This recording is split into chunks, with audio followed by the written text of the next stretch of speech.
Physiotherapy treatment ले तो रहे हैं लेकिन वो रिजल्ट्स नहीं आ पा रहे जो हम चाहते हैं। तो ऐसा बहुत लोगों के साथ होता है, बहुत पेशेंट्स ये कंप्लेन करते हैं और इसी को हम समझने के लिए आज हम इस डिस्कशन को लेकर आए हैं, जिसमें बहुत कॉमन जो मिस्टेक्स हैं जो जनरली पेशेंट्स करते हैं वाइल टेकिंग फिजियोथेरेपी ट्रीटमेंट, वो हम डिस्कस करेंगे।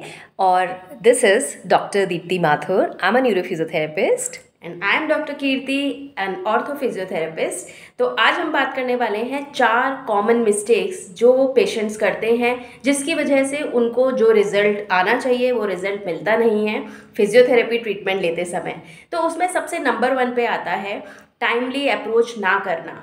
आप टाइमली अपने फिजियोथेरेपिस्ट को अप्रोच नहीं करते, जिसकी वजह से रिजल्ट डिले होता है।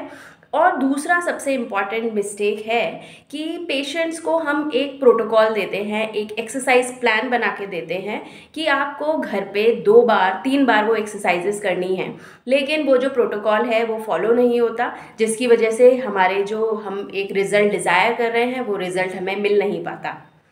और तीसरी प्रॉब्लम है कि कुछ लोग ओवरडू कर जाते हैं, मतलब ज़्यादा एक्सरसाइज कर लेते हैं। या तो उनकी आदत में होता है ज़्यादा एक्सरसाइज करना, या फिर उन्हें ऐसा लगता है कि ज़्यादा एक्सरसाइज करके हम जल्दी ठीक होंगे।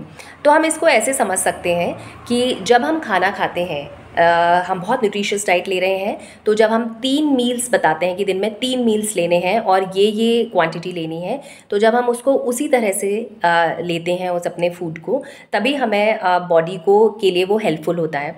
और अगर वो हम तीनों एक मील्स जो हैं एक ही समय कर लें और क्वांटिटी हम डबल या ट्रिपल कर लें, तो फ़ायदे की जगह हमें नुकसान हो सकता है। तो इसी तरह से जब भी कोई एक्सरसाइज आपको प्लान दिया जाता है, तो जितने रेपिटेशंस बताए गए हैं, जितनी बार बताया गया है, उसको उतना ही करिए। और जैसे जैसे उस एक्सरसाइज को बढ़ाया जाता है या कुछ ऐड किया जाता है, तो वो फॉलो करना चाहिए।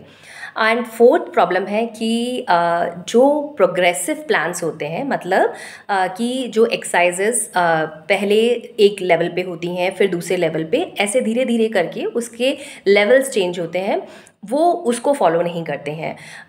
तो इसको हम ऐसे समझ सकते हैं कि जब हम कुछ वर्ड लिखना सीखते हैं या हम सेंटेंस बनाना सीखते हैं, तो सबसे पहले हम ABCD या अ ख ग सीखते हैं, देन हम वर्ड फॉर्मेशन सीखते हैं, फिर हम सेंटेंस बनाना शुरू करते हैं। उसी तरह से जब हम एक्सरसाइजेस करते हैं, तो सबसे पहले एलिमेंट्री एक्सरसाइजेस बताई जाती हैं, देन फिर हम प्रोग्रेसिवली उसमें कुछ स्ट्रेचिंग्स हैं, स्ट्रेंथनिंग है, वो ऐड किया जाता है। देन कॉम्बिनेशन एक्सरसाइजेस पे हम आते हैं, जिसमें कि फंक्शनल एक्टिविटी बेस्ड एक्सरसाइजेस भी होती हैं, जो आपकी रिक्वायरमेंट्स हैं, जो पेशेंट की रिक्वायरमेंट है डेली, जो भी वो एक्टिविटी करते हैं उसके अकॉर्डिंगली एक्सरसाइजेस प्लान की जाती हैं। तो जब हम ये सारी चीज़ें ध्यान रखेंगे और ये चारों प्रॉब्लम्स जो हमने अभी डिस्कस किए हैं उनको समझते हुए अपनी फिजियोथेरेपी ट्रीटमेंट लेंगे, तभी हमें मैक्सिमम बेनिफिट होगा। सो avoid these mistakes for better results. Thank you.